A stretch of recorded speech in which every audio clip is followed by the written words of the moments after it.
Hey guys, I ran into another really interesting lock here in Tanzania. Before I talk about the lock though, let me show you some of the things on the package. It's a siren alarm lock by a company called Tech Kings, but of course that's in China. And it's really a pretty good lock. Comes with batteries and everything for it, and batteries are already installed. And there you go, made in China. But it actually has turned out to be a pretty cool lock. It was 29,000 scoots, which is I guess about $18, but I think it's worth it. It's a pretty cool lock, unusual shape. The lock is here on the side. It's made from pot metal, so it's not really, I don't think it's really very tough. I think you could probably smash it, but I got it more for the keyway, and I don't know how much detail you're able to make out there, but I'm going to call this the Smiley Keyway because it kind of looks like a smile. And the key, of course, it also smiley. But it's a kind of a dimple lock, and we got a really challenging bitting here. And when you unlock it, the entire shackle comes out. Now if you look closely inside of here, maybe just a little bit hard to make out, but let me see if I can get a flashlight in there. You can see when you lock it, one side and one side only, with a little brass plug that's built onto the back of the cylinder.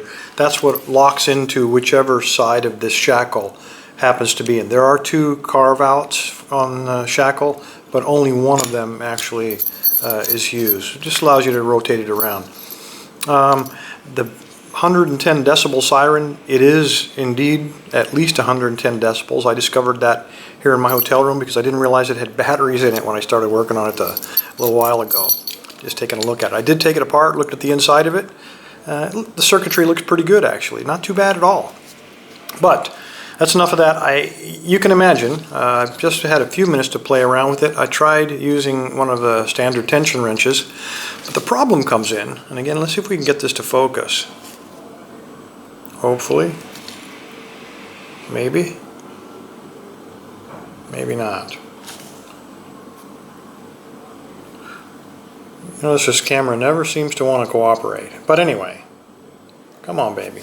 It does look like a smile, and when you put your tension wrench into one side of it, what will happen is that you're actually levering down against the side, there we go, against the side of the body of the lock, so you don't get any rotation.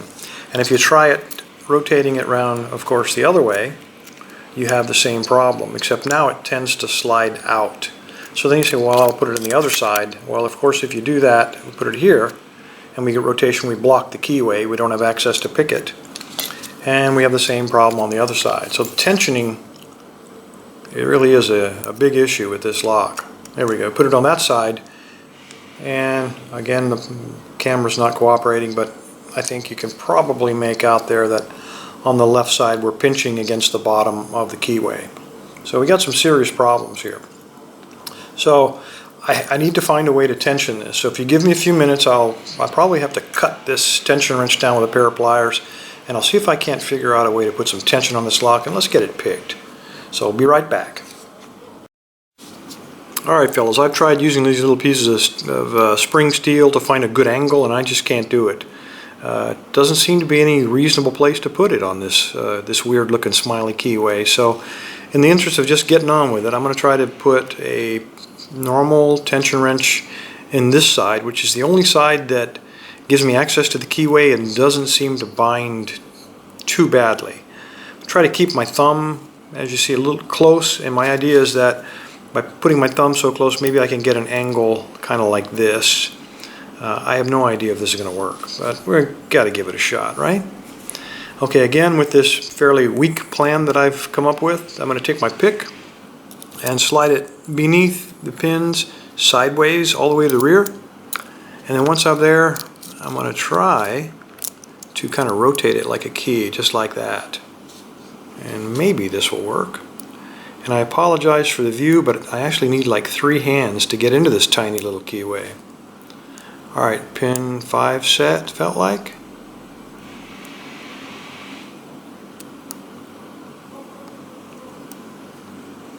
Pin 3.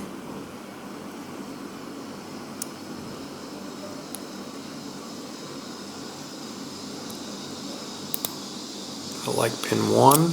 Okay, I'm going to sideways all the way to the back again.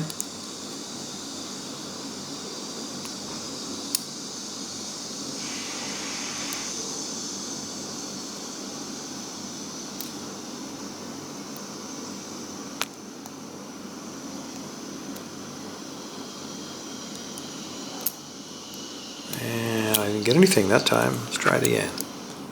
Hope I didn't overset anything already.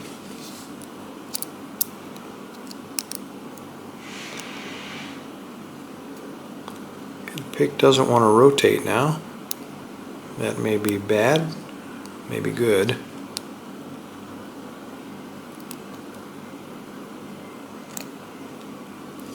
Alright, sideways again. Let's see if we're doing something wrong here.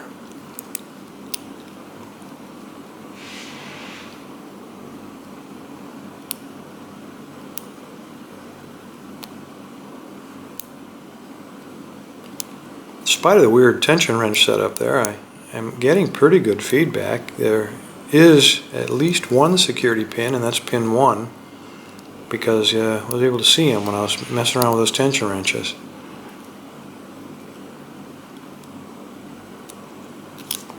He's either a spool or a serrated, and that was the key pin. I have no idea what the drivers, or even if there are any drivers in this weird lock.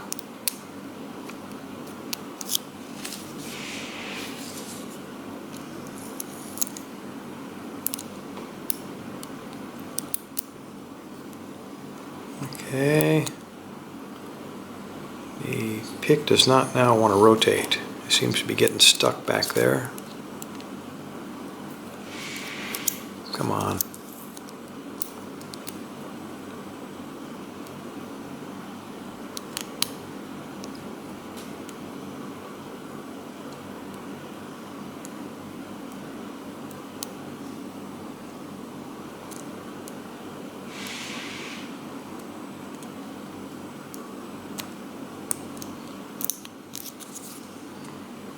Losing my tension here.